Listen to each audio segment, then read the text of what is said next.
Саламатсыздарбы? Мер 24 Жекет КЖ каналынын жалпы көрөрмандары, эфирде эл адамы берүүсү. Алып баруучу Айпери Азаматова. Өнөр катылуу казыналарды таап чыккан ачкыч сыяктуу. Ал ачкычты ачып, эшигин ачсаң, ийгилик сага жылмаят. Кыялдарың сөзсүз түрдө ишке ашат демекчи. Бүгүн бизде коноктоо элдик талант, этникалык кыргыз Пирмухаммед Карабаев. Саламатсызбы, Пирмухаммед мырза? Студиябызга кош келипсиз. Кандай келип алдыңыз? Азыркы учурда студент экенсиз. Окууларыңыз кандай болуп жатат? Саламатчылык, жакшы, рахмат. Жакшы келип алдык. Окууларым, студентпиз, буюрса аз калды. Окуулар жакшы эле болуп атат. Алгач сөздү Кыргызстанга келип окуп калышыңызга эмне себеп болду? Ошол туурасында бир аз айтып берсеңиз. Бул жака келип окуп калышыма, бул жакта бизден улуу байкелер бар, бизден мурда келип окуп жүргөндөр бар. Ошолор менен байланышып, ушундай университеттер бар, окуу жайлар бар деген ошолорду көрүп, кызыгып, жаштайыңыздан эле ошолар мен ушул жакка окусам деген максаттар менен эле чоңоюп, анан Аллах Таала жеткирди буюрса максатыбызга. Келдик, окудук. Кыргызстанга келгенде кандай сезимдер болду алгач? Биринчи эле Кыргызстанга келгенде жакшы сонун сезимдер болгон. Өзүбүздүн мекенибиз, ата мекенибиз.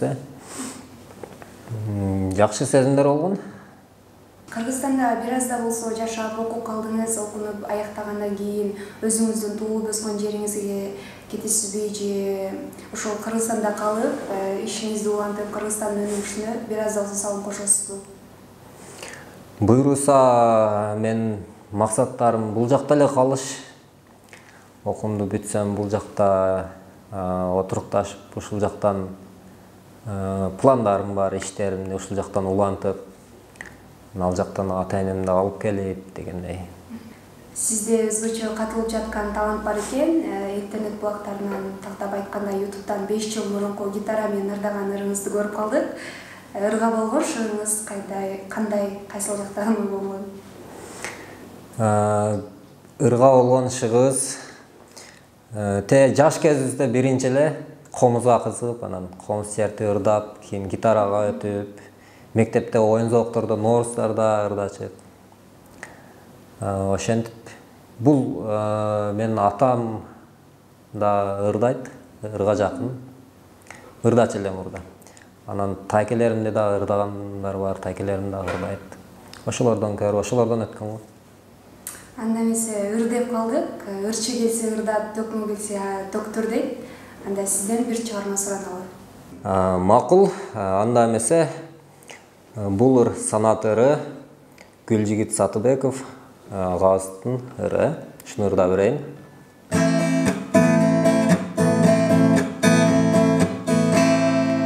Тунчугамын түбү жок, саналарга батамын, ийиктерге жетелеп, апатасы атамдын. Издеп жүргөн бейишим, аманымда апамдын. Азаматты эр кылган бата болот турбайбы, жашоодогу дөөлөтүң ата болот турбайбы. Жаман жүрсөң ичинен капа болот турбайбы, жашоодогу дөөлөтүң ата болот турбайбы. Көздү ачып жумганча кеч кирет да таң атат, сырдашалы кел досум, өмүр өтүп баратат. Тирүүлүктөн адамдар бири-бирине аманат. Бешик көркү бөлөнгөн бөлөк болот турбайбы, агасынан иниси жөлөк болот турбайбы. Бир туугандар бир үйдөн өзөк болот турбайбы. Бой жеткенде үй жайың бөлөк болот турбайбы.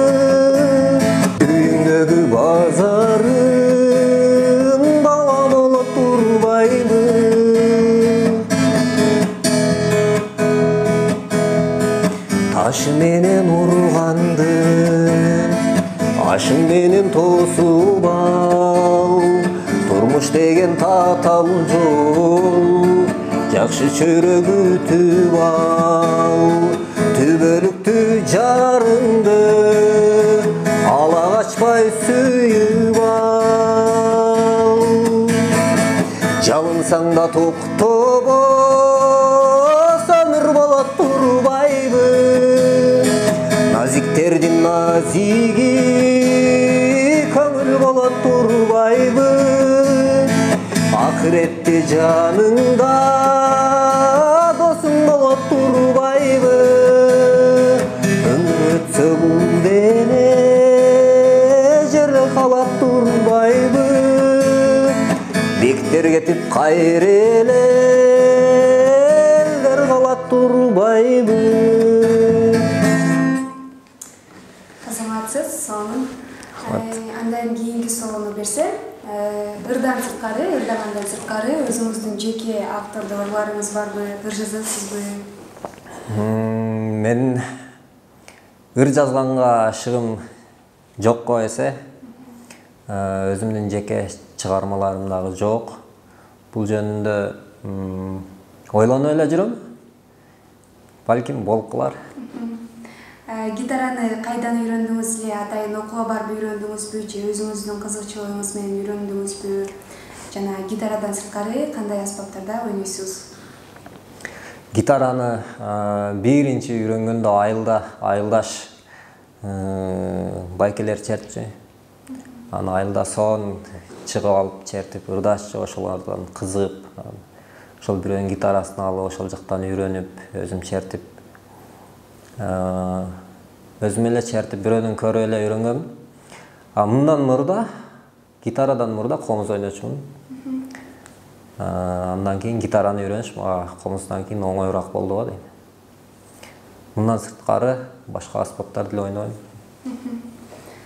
Бизге эң кызыгы болгон ушундай талантыңыз бар, бирок сизди интернеттен көрбөйбүз. Буга эмне себеп болушу мүмкүн? Бунун себеби качан мен ырдагым келгенде гана ырдап коем, же болбосо дос балдарым, жакын адамдарым суранганда гана ырдап койбосом, башка учур көп алектенбейм. Ошолго көп иштебейм. Гитара менен, ыр менен. Анда келечекте, буюрса келечекте алдыга койгон пландарыңызда ырчы болуп, Кыргызстандын мыкты ырчысы болуу деген оюңузда барбы, же өзүңүздүн кесибиңиз менен эле кетесизби? Мен ырчылык боюнча айтсам, ырчы болоюн деген азырынча бул темада чечкинсиз элемин. Азыркы учурда өзүм кесибим боюнча иштегенге ошого бел байлап атабыз. Кесип боюнча эле кетем. Анда сизде маегибизди улай, сизден дагы бир чыгарма сураналы. Макул. Азыркы чыгарма өзгөчө энелер жөнүндө болсун. Апакем деген чыгарма.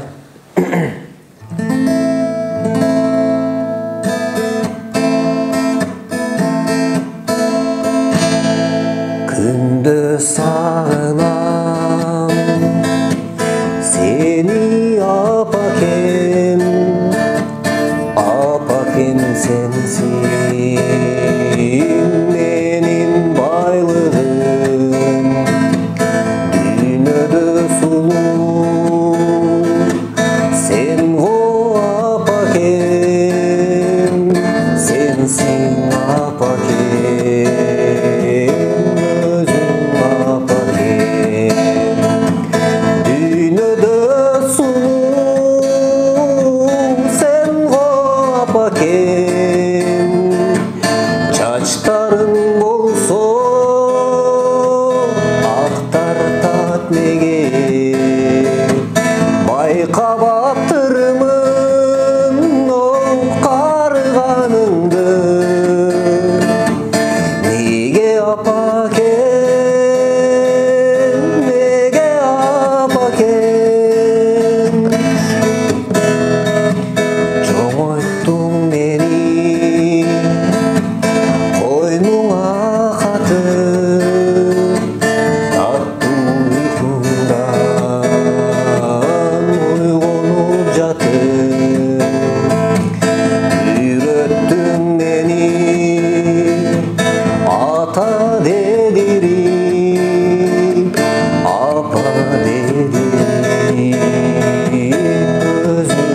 үй бүлөңүздө канча бир туугансыздар жана үй бүлөңүздө канчаңыздар ырдайсыздар деги эле аты энеңиз тууралуу айтып кетсеңиз.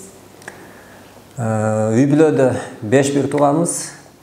Атам мугалим, тарыхчы мугалим. Көп жылдан бери мектепте сабак берип келет. Энем үйдө эле. 5 бир тууганбыз, 4 уул, 1 кыз, жалгыз эжебиз бар. Үйдө өзүнчө жүргөндө баарыбыз эле ырдайбыз негизи. Анан гитара чертип, анан комуз ойноп, ырдап коебуз анча-мынча. Анда эмесе сиз үчүн бул жашоодо эң баалуу нерсе эмне? Мен үчүн жашоодо эң баалуу нерсе бул дүйнөнү утуп алууга, жаман иштерди кылбай, жаман из калтырбай, күндөн күнгө, күн сайын мисалы.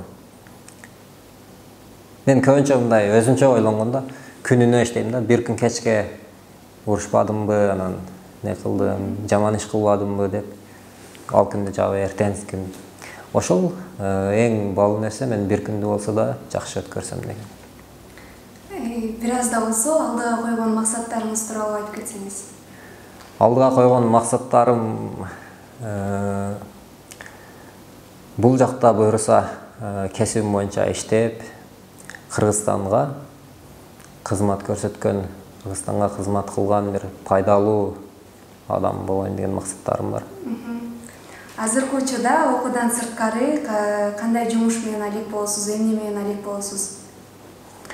Азыркы учурда бизде ушул көбүнчө Манас университетинде сабак көп болот экен да, башка университеттерге салыштырмалуу. Ошондуктан эртең менен кечке эле сабакта болуп калам, анан иштегенге анча шанс бербей жатат, мүмкүнчүлүк бербей жатат. Ошон үчүн туруктуу жумушум жок. Сабакка барам, келем, келгенден кийин даярданам, анда-санда ырдап коем гитарамен. Ошол. Анда эфирдин аягында сизди Бишкек шаары эле эмес, бүткүл жетидөн көрүп жатат. Сизге эркин микрофон. Кыргызстаныбызда тынччылык, бейпилчилик эң башкысы, аманчылык болсун. Элибиз, ар бириңиздер ден соолугуңуздар чың, жашооңуздар бекем болсун. Сиздерге дагы рахмат, ишиңиздерге ийгилик. Урматтуу көрөрмандар, ушуну менен эфир соңуна келип жетти. Кийинки эфирге чейин аман болуңуздар.